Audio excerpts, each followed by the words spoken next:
थोड़ा वेट कर लेते, 11 11 ही पार्टिसिपेंट्स है यहाँ पे अभी फिलहाल। चलो ठीक है।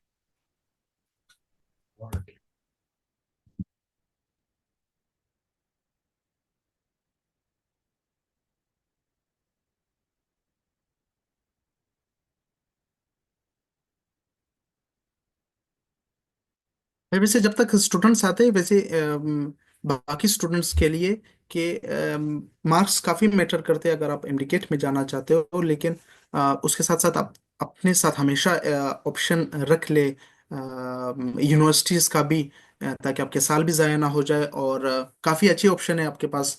जब तक स्टूडेंट्स आते हैं हम वैसे ही इस पे बात कर लेते हैं 2 मिनट। लम्स जैसी यूनिवर्सिटी के या आईबीए फुली फंडेड आप स्कॉलरशिप पे जा सकते हो। पाकिस्तान में बाकी कायद आज़म यूनिवर्सिटी डायरेक्टरेट के थ्रू काफ़ी ऑप्शन आपके पास होते हैं। और ख़ास जो मेन है स्टाइपेंडम हंगेरिकम के जरिए आप हंगेरी जा सकते हैं, यूरोप में आप पढ़ ले। एचएससी के पेज को ज़रूर फॉलो कर ले, वहाँ से काफ़ी ज़्यादा इस तरह आपके पास इंफॉर्मेशन आती है। खासकर जो इनका अपना चैनल है SMY स्टूडेंट नेक्सस, वहाँ भी काफ़ी चीज़ें शेयर होती है। तो कोशिश कर ले जो सेकेंड ईयर वाले स्टूडेंट से दूसरे ऑप्शंस पे भी गौर कर ले, ताकि आपके पास ऑप्शन भी हो, आप इंडिकेट भी फिर आप काफी रिलैक्स दे सकते हो जब आप ऑलरेडी आपको पता हो कि मेरी और जगह भी सीट हुई है। तो वो आपको मेंटली काफी रिलैक्स कर देंगी। हम क्या करें डॉक्टर नसीब? जी जी, आपका सेशन क्या बना मुजम्मिल? क्योंकि दूसरा सेशन जो है डॉक्टर मुजम्मिल 11-10 हो गए तो क्योंकि 20 to 25 मिनट उनके होंगे, फिर उसके बाद ये है कि लास्ट जो है वो क्वेश्चन आंसर सेशन है, और स्टूडेंट भी कुछ ना कुछ वो ज्वाइन कर रहे हैं। बस मैं इस पे इख्तिताम कर लेता हूँ थोड़ा सा, थोड़ा सा और बता के उसके बाद फिर मैं एक और चीज़ बतानी है। तो मैं कह रहा हूँ कि अगर लेंथी होना है तो फिर इस तरह करते हैं कि सेशन दूसरा ले लेंगे आपके जो बाकी रिमेनिंग पॉइंट, ताकि तब तक बाकी पार्टिसिपेंट भी ज्वाइन कर सके। अगर वो मेन पॉइंट्स है तो वो कम्प्लीटली सबके साथ शेयर हो जाएंगे। उसके बाद कैसे फिर मैं, हम क्वेश्चन आंसर सेशन। मतलब इसको मैं मतलब वाइंड अप कर दूं जल्दी? जी जी बिल्कुल इसी तरह मैं कह रहा हूँ, अगर 2-3 मिनट तक वाइंड अप हो जाए ताकि दूसरा सेशन भी हम ले सके, उसके बाद फिर अगर कोई रिमेनिंग पार्ट है तो हम उसको फिर रिज्यूम कर लेते हैं। जरूर जरूर। अच्छा, ठीक हो गया। जी जरूर जरूर। 13 ओके। इसके बाद फिर मैंने एप्लीकेशन शेयर की, वो एक फॉर्मल मतलब जैसा पैटर्न होता है एप्लीकेशन कैसे लिखते हैं, फिर लेटर जैसे लिखते हैं साफ से अंदाज में। हाँ, एक चीज़ ज़रूर याद रख ले आप सब, बलुस्तान के स्टूडेंट्स की मैं बात कर रहा हूँ, कि आप अपने अल्फाज में लिख ले, लेकिन ये हो कि ग्रामर अच्छा हो। ज़रूरी नहीं कि आप बुक को बिल्कुल हूबहू कॉपी करे, कर सकते तो कर ले, लेकिन आप अपने, मैं हमेशा अपने अल्फाज में लिखता था 9th से लेकर सेकेंड ईयर तक बोर्ड के एग्जाम्स में से। ग्रामर पे, ग्रामर का ख्याल रखे और कोई इशू नहीं। हाँ, डेफिनेशन जो है वो कोशिश कर ले, अगर वो रटा कर सकते हो तो वो कर ले। वो एक, क्योंकि कंसाइज हो सकता है, वो काफ़ी कंसाइज होता है डेफिनेशन। या आप अपने अल्फाज में अच्छा डेफिनेशन लिख सकते हो तो वो भी, बलुस्तान के टीचर्स जो है वो मार्क्स नहीं काटते। मैंने लेटर के पैटर्न बताया वैसे सिंपल से, और फिर ऐसे राइटिंग के, ऐसे राइटिंग में आप आउटलाइन ज़रूर दे दे। ऐसे में नहीं होता है, और कोशिश कर ले जो ऐसे है वो हमेशा आखिर में लिख ले, या स्टोरी जो है वो हमेशा आखिर में रख ले। या पैराफ्रेजिंग जो होती है, चूंकि वो आप वो एक्सपेंड होती है, वो कम फिर जल्दी कर सकते हो। और आपके पास 10 मिनट बच गई तो आप ऐसे ही लिख सकते हो, 20 मिनट बच गए तो आप उसको इसी तरह लेंथी लिख सकते हो। आउटलाइन और साथ में उसको फिर स्टार्ट कर ले उर्दू पे। यही सेम जो पैटर्न है वो उर्दू पे फॉलो होगा, उर्दू या इस्लामियात पेपर में। तो इसी तरह मैंने हिस्सा अव्वल लिखा काट मार्कर से, आप काट मार्कर यूज करना नहीं है तो सिंपली ब्लैक मार्कर और ब्लू मार्कर यूज कर ले। सवाल नंबर अब ऐसे में लिखा करता था। और इसी तरह अब ये जो आंसर नंबर है और उसके फिर ये जवाब जो है MCQs के, फिर जो अल्फाज के जुमले लिखने होते थे, जुमले बनाने होते थे, सेंटेंसेस बनाने होते थे, तो वो इस तरह में लिखता, उसके मतलब लिख लेता। कोशिश करो आप थोड़ा यूनिक लिखने की कोशिश करो, तो वो आपको अच्छा एज मिलेगा। मुख्तसर सवाल जैसे मैं करता था कि 3 या 4 इतने 3 4 या 5 इतने सेंटेंसेस लिखा करो शॉर्ट में, उर्दू और इंग्लिश में। तो अब ये चूंकि वो ज़्यादा हो भी नहीं सकता, मुख्तसर सवाल पूछे गए होते हैं तो मुख्तसर ही लिख ले। इसी तरह आप देखिए लॉन्ग क्वेश्चंस उर्दू में तशरीह करनी है तो तशरीह, हवाला मतन, नज्म का नाम, शायर का नाम, ये मुश्किल अल्फाज भी मैं लिखा करता था। अब सदाए शोरिश, अब ये इतनी मुश्किल नहीं है, बट आप लिख लो, थोड़ा यूनिक हो जाएगा, एग्जामिनर को होगा कि हाँ वो 10-20 पेपर और चेक करता आ रहा था, तो अभी उसे ये चीज़ नहीं लगेगी कि जी स्टूडेंट ने काफ़ी ज़्यादा मेहनत करके अब सब कुछ लिखा हुआ है। तशरीह आपकी स्टार्ट होगी, तशरीह जितना बढ़ा सकते हो उसमें आशार लिख सकते हो, वो आप ही आपका कलम आप जितना लिख सकते हो। इसी तरह दरख्वास्त भी उन्वान ज़रूर लिखा कर ले। दरख्वास्त तो वो ज़रूर पढ़ ले, क्योंकि काफ़ी सॉलिड मार्क्स होते हैं इसके, उर्दू और अंग्रेज़ी में लेटर और एप्लीकेशन वगैरह के उन्वान। और फिर ये आप पढ़ ले, मैं शेयर करूंगा अभी उसमें लिंक, पिछले उसमें मैंने शेयर कर दिया, तो पीडीएफ में शेयर करूंगा, वो आप देख ले। और जो चैनल आदिल खान है उनको भी मैं भेजूंगा, तो वो चैनल पे भी शेयर कर देंगे, वहां से भी आप डाउनलोड कर सकोगे। मैंने हर पैटर्न पेपर को जो है वो मैंने हर सेगमेंट को मैंने एक्सप्लेन किया हुआ है, जो भी कंपोनेंट्स है, खतूत, फिर सर मजमून, मजमून का खाका जरूर लिख ले। एक तो खाका में ये होता है कि आपके पास 7-8 लाइन आपने कुछ लिखा होता है, और फिर उसी के मुताबिक आपकी हर जो पैराग्राफ होता है वो उसी खाके के पॉइंट्स के मुताबिक ही आप लिखोगे।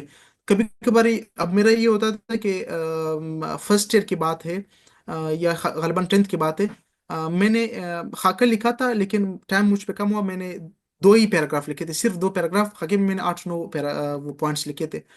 मुझे उस उर्दू में मुझे बहुत अच्छे मार्क्स मिले। गालबन शायद उसने भी जो एग्जामिनर है वो यही सोचता है कि ठीक स्टूडेंट से खाका लिखा हुआ, और वो जो खाके के जो पॉइंट्स है वो हेडिंग से मिलते हैं, तो अगर वो हेडिंग से मिलते हैं तो स्टूडेंट्स पे टाइम कम हुआ है, वो भी लिनियर मार्किंग कर लेते हैं।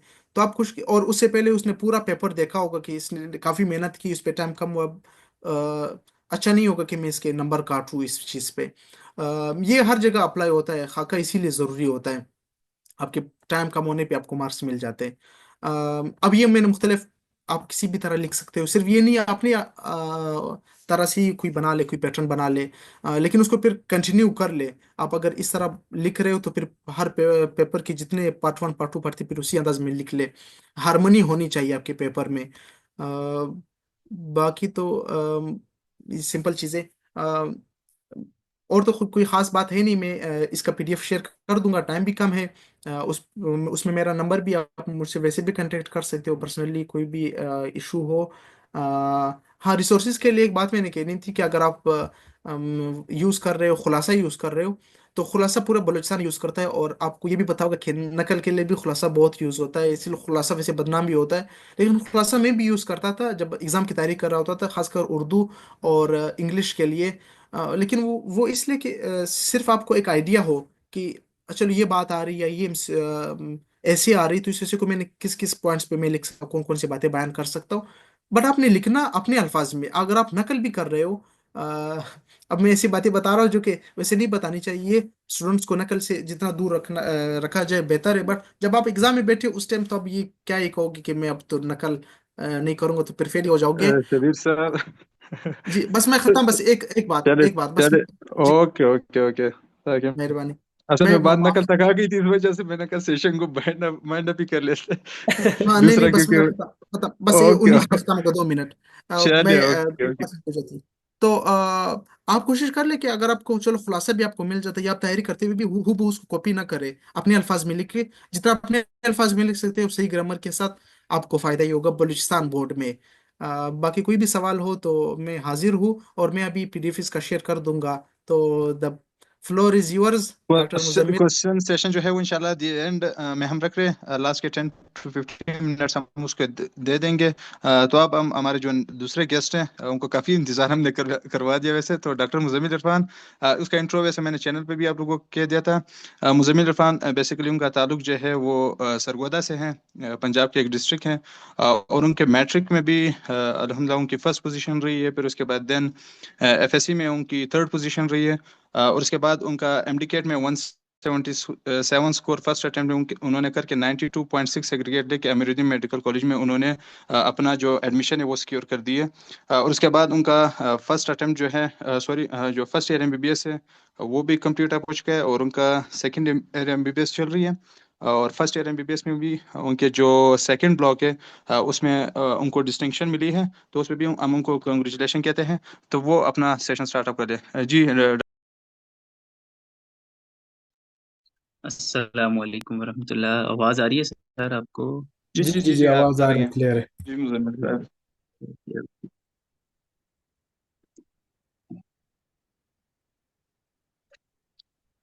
बिस्मिल्लाहिर्रहमानिर्रहीम। पहले तो सब लोगों को ईद मुबारक एडवांस में। सब लोगों को आखिरी इशरा चल रहा है रमज़ान का। दूसरा ये कि आपने मेरी तारीफ में बहुत ज़्यादा अल्फाज बोल दिए हैं। मैं तो आम सा ही बंदा हूँ मतलब घूम के। बाकी ये शबीर भाई की बातें सुनने में ना बहुत मज़ा आ रहा था मुझे। अगर ये टाइम का मसला ना होता तो मैं शायद शबीर भाई के 3-4 लेक्चर और सुन लेता। वाकई लिटरली बहुत मजा आ रहा था शबीर भाई। और मुझे हैरानी है कि आपने बीएमसी का मेरिट बना के भी अपने तौर पे फैसला किया है कि नहीं, मैं एमडी का एमबीबीएस नहीं कर रहा, मैंने अपना एलएलबी करना है। तो आपको उसके लिए भी मैं मेरे पास अल्फाज नहीं है बोलने के लिए। Sir congratulations. ये तो आपकी दूसरा ये मोहब्बत कि है। जी। ये मैंने कहा आपकी ये मोहब्बत है भाई साहब। अच्छा अच्छा अच्छा, सही सही सही। लेकिन ओके। कोई नहीं, दूर नहीं मैं है, लाहौर में ही ये मौजूद है, मिल सकते हैं आप। ओके। हाँ, सही सही, इंशाल्लाह इंशाल्लाह। मैं अब सबसे पहले ना आपको मैंने ना पेपर प्रेजेंटेशन के नाम से एक चीज सेंड किया है चैट में। वो पेपर प्रेजेंटेशन मैंने पूरा पैटर्न नहीं भेजा, क्योंकि मैं जानता हूँ काफी बच्चे यहाँ पर बलूचिस्तान के हैं। तो मैं अगर पंजाब का यहाँ पे पूरा पैटर्न भेजता हूँ तो उसका कोई फायदा नहीं है। और मैंने फिर कुछ अंदर से जो चीजें मैं बताना चाहता हूँ उसमें से ही बस तस्वीरें लेकर आपको वो पीडीएफ सेंड किया है। दूसरा मैं अब आपको थोड़ी सी स्लाइड शेयर कर देता हूँ। मैं जानता हूँ काफी बच्चे क्वेश्चंस करना चाहते हैं, वो नहीं चाहते कि हम इतना ज्यादा बोलें और वो सुने। मैं जल्दी से ये कर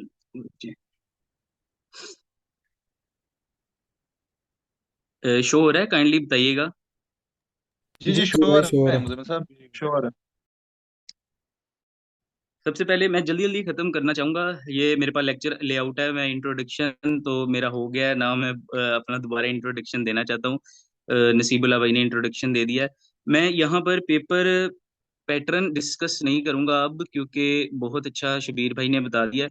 मैं बस कुछ ना कुछ एक्स्ट्रा चीजें जो मेरे ख्याल में इंपॉर्टेंट हैं वो बताना चाहता हूँ, और इस लेक्चर को जल्दी जल्दी खत्म करना चाहता हूँ। सबसे पहले अगर हम देखें इंट्रोडक्शन, सेकंड चीज पेपर अटेम्प्ट करने की टेक्निक होती है। एक पेपर पैटर्न होता है। पेपर पैटर्न है जैसे आपको पेपर आएगा, पहला सवाल कौन सा है, दूसरा सवाल कौन सा है, तीसरा सवाल कौन सा है, चौथा सवाल कौन सा है। पेपर अटेम्प्ट करने पे जब आपने जाना है, सबसे पहले जाकर क्या चीज होगी, आपके सामने पेपर आ जाएगा। Read the question paper. आपने अगर आप पूरा क्वेश्चन पेपर नहीं भी रीड करना चाहते ना, आप समझते हैं कि नहीं मैं अगर पूरा पेपर रीड करूंगा एक चीज मुझे उसमें से नहीं आएगी तो मेरे लिए पूरा पेपर मुश्किल हो जाएगा, तो आप ऐसा करें कि पहले एमसीक्यू सारे रीड कर लें, फिर एमसीक्यूज कर लें, फिर आप शॉर्ट क्वेश्चन सारे रीड कर लें एक पार्ट के, फिर आप उसको अटेम्प्ट कर लें। अगर आप समझते हैं कि नहीं मैं पूरा पेपर नहीं पढ़ना चाहता, लेकिन अगर कोई बंदा है वो पूरा पेपर पढ़ना चाहता है, एक दफा मेरी पर्सनल चॉइस है कि एक दफा पूरा क्वेश्चन पेपर रीड कर लें। रीड करने का क्या फायदा होगा, नंबर 2 में लिखा हुआ है कि order of attempting the paper आपको पता लग जाएगा। आपको पता लग जाएगा कि मुझे सबसे अच्छी कौन सी चीज आती है। आप उसके मुताबिक अब आप एक ऑर्डर रखेंगे जिस तरह आप लिखते जा रहे हैं। सबसे पहले आप वो क्वेश्चन लिखेंगे जो सबसे अच्छा आता होगा आपको। ये नंबर 3 पे लिखा हुआ है प्रेफरेंस। अब आपके जहन में प्रेफरेंस बन जाएगी कि ये मुझे ना क्वेश्चन बहुत अच्छा आता है, इसके बारे में मुझे नॉलेज है। ये मैं छोटा लिख सकता हूँ, कंप्लीट लिख सकता हूँ, जिसको हम कहते हैं कॉन्साइज। आप कॉन्साइज क्वेश्चन लिख सकते हैं। तो वो वाला क्वेश्चन आप सबसे पहले करेंगे, because first impression is the last impression. Second भी आपने ही अच्छा ही करना है। अगर आप अच्छी तैयारी करके गए हुए हैं तो आपको सारे आते होंगे, आंसर सारे आते होंगे, लेकिन एक आधा इनमें से होगा जिसका आपको कोई पॉइंट हल्का सा मिसिंग हो रहा होगा, छोटा सा पॉइंट मिसिंग होगा। वो आपने क्या करना है, बिल्कुल दरमियान में मिड में रख देना है। मतलब अगर 5 क्वेश्चंस हैं एक पार्ट के अंदर, तो आपने तीसरा क्वेश्चन वो कर देना है, एंड वाले दो और अच्छे कर देने हैं, ताकि वो जो आपकी छोटी सी कमी है ना वो अंदर ही छुप जाए। ये था अटेम्प्ट करने का ऑर्डर। हमेशा आपने ये सोचना है। वैसे मैं आपको रिक्वेस्ट करूंगा सारे अच्छे तरीके से पढ़ के जाएं। सारे क्वेश्चन आते होते हैं, कोई इतना मुश्किल पेपर नहीं होता, बस प्रेशर की वजह से लग रहा होता है कि ये बहुत मुश्किल पेपर है। वही पेपर आप घर में आके देखते हैं तो सोचते हैं कि यार ये पेपर तो आसान था, मुझे उस टाइम पता नहीं क्यों मुश्किल लग रहा था। इसी तरह होता है, एमसीक्यूज नहीं आ रहा होता कोई ना कोई, तो आप घर आके देखते हैं आपको उसी वक्त याद आ जाता है, बुक बुक खोले बगैर ही याद आ जाता है। तो बस आपने अपने नर्व्स पे कंट्रोल रखना है। ये भी एक बहुत इंपॉर्टेंट बात है। Number 4 paper presentation. ये इतनी इंपॉर्टेंट है कि इसके लिए अलहदा बनाई है।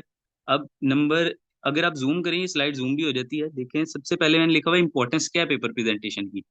इंपॉर्टेंस के हवाले से मैं बताना चाहता हूँ दो बातें।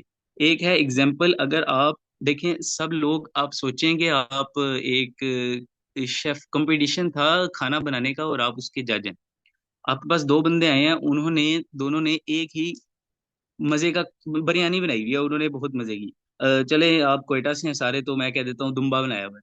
दुम्बा दोनों ने बहुत मजे का बनाया हुआ। लेकिन एक बंदे ने बनाया सेम टेस्ट था, लेकिन आपने क्या किया, उस बंदे ने क्या किया, उसने सीधा उसकी छोटे छोटे पीसेस करके रख दिए। और एक बंदा है, उसने पूरा दुम्बा जैसे वो उसको क्या कहते हैं, नसीबुल्ला भाई को ज्यादा पता होगा, मेरे मुझे उस चीज का नाम नहीं याद आ रहा। वो दुम्बा होता है पूरा रोस्ट किया हुआ, उसके अंदर चावल भरे होते हैं। देखिए, रमजान मुबारक के महीने में दुम्बे की बातें जब होती है तो दुम्बा ही अच्छा होता सही है वो, सही। गड्डी उसको तो कहते उस हैं। आप जरूर कोयटा वालों को की याद दिला रहे हो। होगा सर, शुरू। तो मैं कह रहा हूँ कि उसने बहुत प्यारी प्रेजेंटेशन रखी हुई है, उसके ऊपर एक लीमू रखा हुआ है, साइडों पे थोड़ी सी चावल बाहर गिराए हुए हैं, सलाद लगाया हुआ है चारों तरफ। तो दैट इज पेपर प्रेजेंटेशन। और आप, क्योंकि दोनों का टेस्ट बिल्कुल सेम है, तो आप डेफिनेटली उसको प्रेफर करेंगे जिसने बहुत अच्छी प्रेजेंट किया हुआ है उस चीज को। ये थी उसकी इंपॉर्टेंस। सेकंड नंबर पे एक सीक्रेट चीज आप सबको बता रहा हूँ कि ये मैंने बात ना पहले किसी को बताई है, ना मैं आगे बताना चाहता हूँ किसी को। That is paper presentation. मैं सेकंड ईयर का पेपर दे रहा था बायोलॉजी का।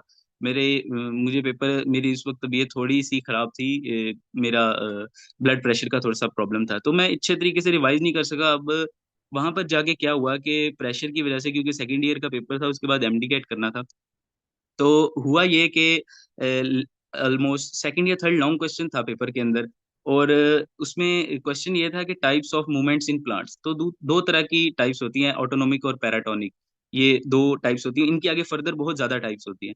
तो ये दो लॉन्ग क्वेश्चन है, ये याद करने होते हैं। और पेपर में एक क्वेश्चन आया था, मैंने दूसरा अटेम्प्ट कर दिया था, और मुझे बिल्कुल नहीं पता था कि मैंने गलती से दूसरे वाला कर दिया। ये समझ ही नहीं लगी। लेकिन बिकॉज ऑफ पेपर प्रेजेंटेशन, तो उस एग्जामिनर को पता नहीं लगा कि मैंने कौन सा अटेम्प्ट किया हुआ है। और एक एक का पेपर प्रेजेंटेशन कह लें, और दूसरा अल्लाह ताला की तरफ से कह लें कि वो उसको समझ नहीं आई, और उसने ये पेपर उसी तरह उसी के क्वेश्चन के मार्क्स लगा दिए। और मेरे अल्हम्दुलिल्लाह 84 नंबर थे 85 में से, बायोलॉजी के पेपर में, just because of paper presentation. उसको वो पीछे से इतना शहर में कह सकते हो जकड़ा हुआ था, शुरू से पेपर चेक करी जा रहा है, कोई गलती नहीं है, पेपर प्रेजेंटेशन अच्छी है, उस वजह से उसने कुछ कहा नहीं। तो ये थी इंपॉर्टेंस पेपर प्रेजेंटेशन की, ये मैं सबसे पहले बताना चाहता था। थोड़ी सी लंबी बात कर दी, मैं जल्दी बात खत्म कर रहा हूँ अपनी। सेकंड चीज दो बहुत इंपॉर्टेंट है, वो है मार्जिन लाइंस। आप देख रहे होंगे मार्जिन लाइंस, पंजाब में तो जो पेपर होते हैं उसके अंदर दोनों तरफ मार्जिन लाइन नहीं लगी होती। और मेरे ख्याल में कोयटा की तरफ या बलूचिस्तान में भी, मेरा नहीं ख्याल के साइडों पे मार्जिन लाइन पहले से लगी होगी, मार्जिन लाइन के बगैर ही होगा। तो मार्जिन लाइन मैं आपको रिकमेंड करूंगा, डबल लाइन लगाए ना, तो वो बहुत प्यारी लगती है। लेकिन मसला ये है कि उसमें टाइम नहीं होता। अब एक कटिंग मार्कर को कट करने का एक तरीका होता है कि एक ही मार्कर से आप डबल लाइन लगा सकते हैं। वो कट मार्कर को उस तरह बनाने का तरीका मेरे पास, मैंने वीडियो डाउनलोड की हुई है, मैं आपको ना इधर अगर कहते हैं चैट में भी सेंड कर दूंगा, उधर ग्रुप में भी सेंड कर दूंगा। वो आप लोगों के लिए बहुत फायदेमंद होगी। आप एक ही साथ वो मार्कर से लाइन लगाएंगे तो वो डबल लाइन बहुत प्यारी लग जाएगी। ये बहुत इंपॉर्टेंट चीज थी। आपने एक और बात देखी होगी पेपर प्रेजेंटेशन में, अगली स्लाइड दिखा रहा हूँ, इसके अंदर मैंने कुछ ये वाले पेपर्स रखे हुए हैं।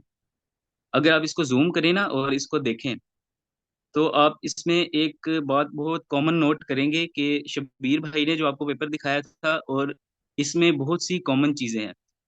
वो उन कॉमन चीजों में क्या है कि यहाँ पर भी क्वेश्चन नहीं लिखा हुआ। मेरी आज तक शबीर भाई से इससे पहले कभी बात नहीं हुई, ना मुझे ये पता था कि शबीर भाई ने इस तरह प्रेजेंटेशन अपनी दिखानी है। आप लेकिन शबीर भाई भी इस पे गवाह होंगे कि देखें कि मैंने क्वेश्चन नहीं लिखे हुए। अब शबीर भाई ने बलूचिस्तान में माशाल्लाह से टॉप किया है। इधर पंजाब में भी जितने भी टॉपर्स हैं वो इसी तरह करते हैं। आपने क्वेश्चन नहीं लिखा हुआ, लिखा हुआ है बस हेडिंग दी हुई है, उस आंसर जो आपने क्वेश्चन लिखना है उसकी हेडिंग, जैसे कुरान के लुगवी मायने, बस नीचे लिखा हुआ है जामे अल कुरान किसको कहते हैं, ये और सिर्फ लिखा हुआ है जामे अल कुरान। सेकंड कॉमन चीज देखिए, आपने 1 और 2 क्वेश्चन पेपर जो शॉर्ट क्वेश्चन हुआ है उसके दरमियान लाइन लगी हुई है, इससे सेपरेट हो रहा है क्वेश्चन दूसरे से। और डिफरेंट मार्कर यूज हुए हैं, ब्लू कट मार्कर और ब्लैक कट मार्कर यूज हुआ है।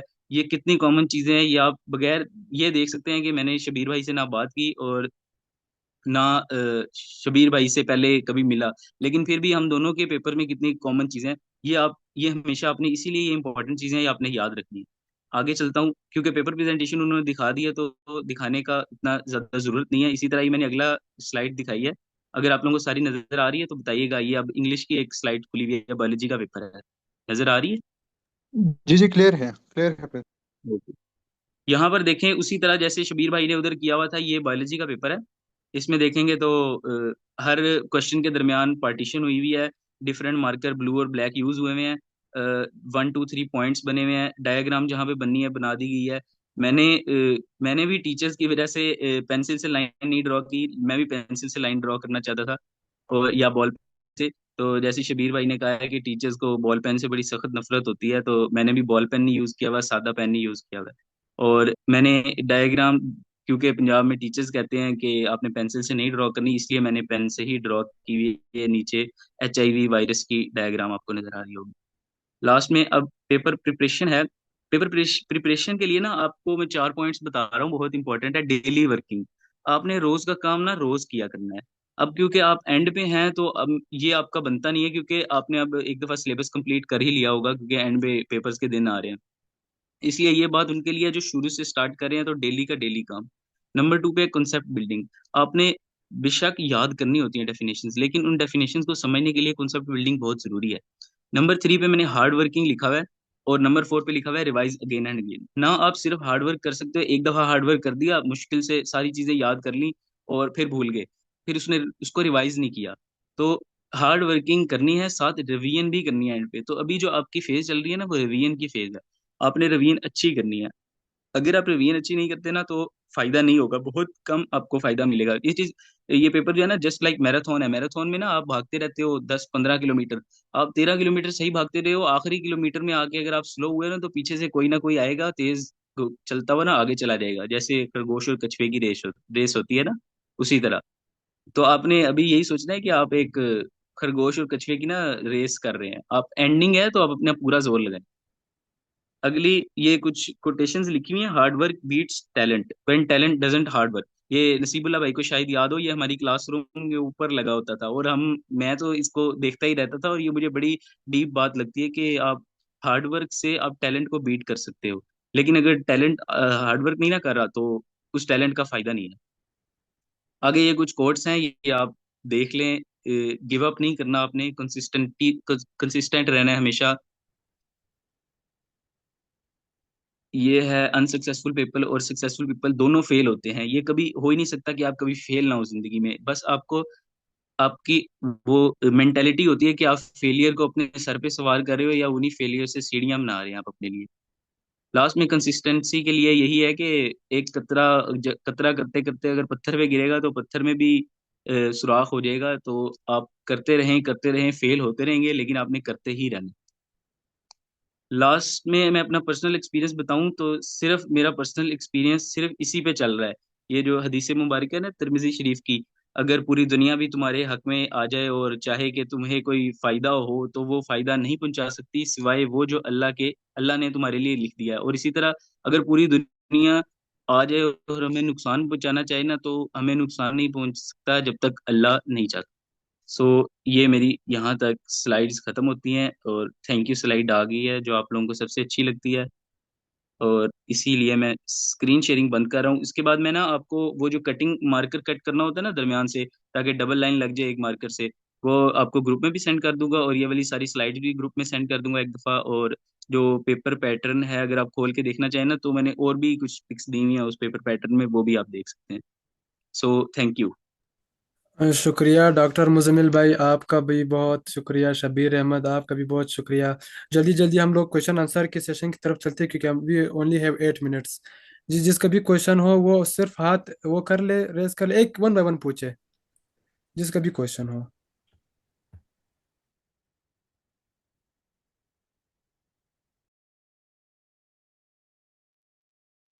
ग्रुप में मौजूद अताउल्ला, अरसलान, बाकी जितने भी मेंबर्स हैं, स्पेशली जो सरगोदा से है और जो क्वेटियन भी मौजूद हैं, कोशिश करें कि क्वेश्चनिंग होनी चाहिए हर सेशन में।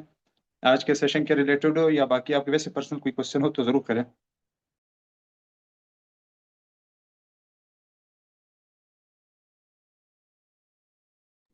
जी मलाला, आप पूछे, आप अपना क्वेश्चन पूछे सिस्टर।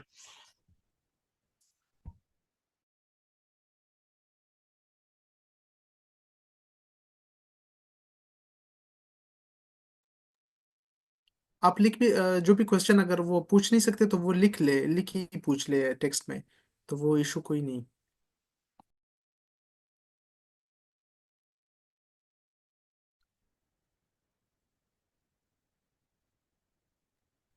डॉक्टर नसीबुल्ला, आप ही जवाब दे दे, ये मेरे एम्बिट में नहीं आ रहा। ये ठीक है, डॉक्टर असल नसीब में भाई दे कोशिश सकते करें हैं। क्वेश्चन, वो क्वेश्चन कह रहे मतलब अगर आपको एबडिकेट के, देखिए मैं कह रहा हूँ, यही कह रहा हूँ, कोशिश करें मतलब वो क्वेश्चन हो जो एमडीकेट में मतलब उसके रिलेटेड के किस तरह उसका या प्रिपरेशन या उसमें कोई टिप आपको चाहिए या कोई इस तरह का सीख रहे हैं। अब 3 ईयर 4 ईयर वो तो जाहिर बात है, कोर्ट जाना पड़ेगा, उसके बाद पीएमडीसी जाना पड़ेगा, वो तो एक अलग सिचुएशन। वो अब शबीर भाई उसमें क्या करें। हाँ ये है, इसरार लॉयर है, अब नेक्स्ट वो इस केस को आगे ले जा सकते हैं। इसरार भाई आप पूछे अपना शबीर क्वेश्चन। साहब। अतः वो कल आगे lawyer बनने के बाद पहला ही केस लॉ स्कूल पे करूंगा मैं। तो ये तो मुझे खुद आइडिया नहीं कि 4 ईयर वैलिडेशन ये किस चीज़ को कहते हैं, बट नीचे समीर ने सवाल किया हुआ है कि कंसेप्ट बिल्डिंग के लिए क्या करना चाहिए। कंसेप्ट बिल्डिंग के लिए आपके पास यूट्यूब मैसर है, आपके यूट्यूब में तो हजारों टीचर्स है। इंडिया के काफ़ी टीचर्स है जो आलोक पांडे और इस तरह के काफ़ी मे मृत्यु काफ़ी ज़्यादा है। आप उनकी वीडियोस देख ले, उसी कंसर्न जो रिलेटेड टॉपिक जिसमें आपको समझ नहीं आ रहा, आप वहां से जाके कर सकते हैं। उतना समझ नहीं, आपके क्लास फेलोज ऐसे होंगे जिनको कंसेप्ट जल्दी क्लियर हो जाता है, तो आप उनसे पूछ ले, समझ आ जाएगी मुझे। इतना वो इसका हल है इसके काफ़ी ज़्यादा। दूसरा क्वेश्चन है कि there are many question list. अच्छा, बलुचिस्तान बोर्ड में जो पेपर आखिर में होते थे, मैंने कभी इसको नहीं देखा था। चूंकि हमारे बीआरसी में ये एक रीत थी कि जो पेपर के चैप्टर के आखिर में जो सवाल होते थे उनको इंटरनल एग्जाम्स में नहीं लाते थे, टीचर खुद से ही बनाते थे। तो हमें अंदर से ही सारा पढ़ना होता। कोयटा में जितने स्कूल्स हैं उनके मैंने यही देखे हुए कि टीचर्स वो सिर्फ जो आखिर में सवाल होते हैं, शॉर्ट क्वेश्चन या लॉन्ग क्वेश्चन, उन्हीं से ही देते हैं। तो वो फिर मसला होता है। अब पिछले बोर्ड तो पहले यही करता था, बलूचिस्तान बोर्ड के वो जो आखिर में सवाल थे वही देता था। मुझे याद है 3 साल से अभी ये पैटर्न है कि वो कंसेप्चुअल सवाल दे देता है। ऐसे सवाल जो फिर आपको डायरेक्ट नहीं मिलेंगे, ना खुलासे से आपको उनका जवाब मिलेगा, ना आपको बुक से मिलेगा। आपने वैसे मेंटली सोचना होता है। अब जब हम सेकेंड फर्स्ट ईयर में थे तो इस्लामियात वो कंसेप्चुअल, यानी पिछले 5 साल के पास पेपर में इस तरह के सवाल नहीं आए थे, जो कि जब मैं फर्स्ट ईयर में था 2020 में, तो वो 2022 में, तो वो सवाल आया था। काफ़ी कंसेप्चुअल थे। उसको अपने जनरल लिखना होता है। तो अभी अगर बलूचिस्तान बोर्ड इसको फिर से फॉलो कर लेती है कंसेप्चुअल, जो कि अच्छा है, तो आपको फिर खुलासे की ज़रूरत ही नहीं पड़ेगी वहाँ पे, ना उसे आप नकल कर सकोगे। तो आपने वही सोच के लिखना होता है। तो उसके लिए बेहतर यही है कि आप रिलाई करें एक्सरसाइज पे। उससे बेहतर है कि आप जाके अंदर से ही सारा पढ़ ले, जो भी टॉपिक से, जो भी मेन कंसेप्ट से, चाहे शॉर्ट्स के लिए और लॉन्ग के लिए, एमसीक्यूज के लिए, वो आप पूरा बुक चैप्टर अंदर से ही पढ़ ले। वो आपको फायदा फिर एमडीकेट में भी देगा, या डायरेक्टेड के जो टेस्ट होते हैं साइंस से रिलेटेड, वो वहाँ भी आपको फायदा देंगे। इसरार भाई आप अपना क्वेश्चन पूछ ले, अनम्यूट हो सकते हैं आप।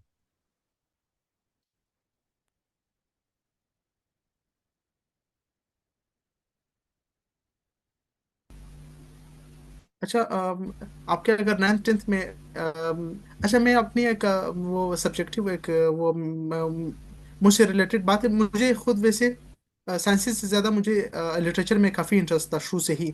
साइंस, उर्दू, इंग्लिश में, उर्दू में स्पेसिफिकली बहुत ज़्यादा, और पीएचडी वगैरह में। तो इसीलिए तो मैं एमबीबीएस छोड़ के फिर इधर आया। अ, अब मेरे साथ इसी नहीं था कि मैं क्लास में भी उर्दू में मेरा फोकस बहुत होता था। उर्दू में मुझे अच्छे मार्क्स मिल जाते, मतलब टॉप 3 स्टूडेंट्स मुझे इंटरनल एग्जाम में मिल जाते। बट हमेशा से थ्रू आउट 4 जो बोर्ड के पेपर्स है और 8th मिला के, बैक के एग्जाम मिला के, मेरे उर्दू में कभी अच्छे मार्क्स नहीं आए। क्लास के मतलब नॉर्मल स्टूडेंट्स में मेरा मार्क्स दिया कम के, आखिर वाले स्टूडेंट्स में। मुझे खुद गुस्सा होता कि अब ये क्या ही बात हुई। इंटरनल में मेरे अच्छे मार्क्स आ रहे हैं।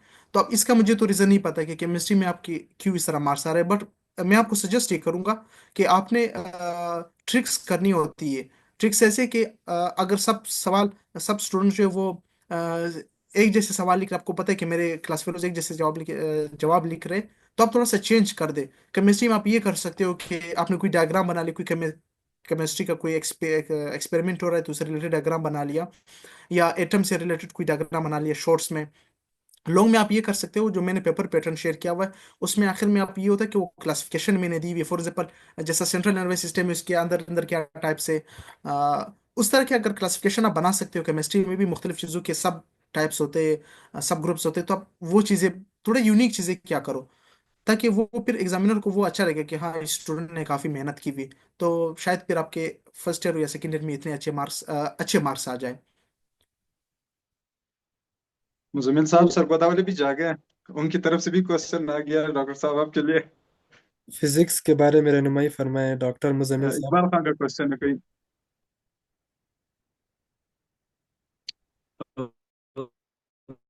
ओके, मैं बता देता हूँ। इकबाल खान है जो पूछते हैं। फिजिक्स के एमसीक्यूज हर किसी के लिए मुश्किल होते हैं, किसी भी बंदे के लिए आसान नहीं होते, ये मैं आपको बता देता हूँ। सबसे पहले आप अगर पंजाब से है ना, तो एक गाइड होगी आप सबके पास कॉलेज फिजिक्स के नाम से। उसके एंड पे होते हैं, हर चैप्टर के एंड पे एमसीक्यूज होते हैं। सबसे पहले आपने सबसे प्राइमरी इंपॉर्टेंस आपने उनको देनी होती है।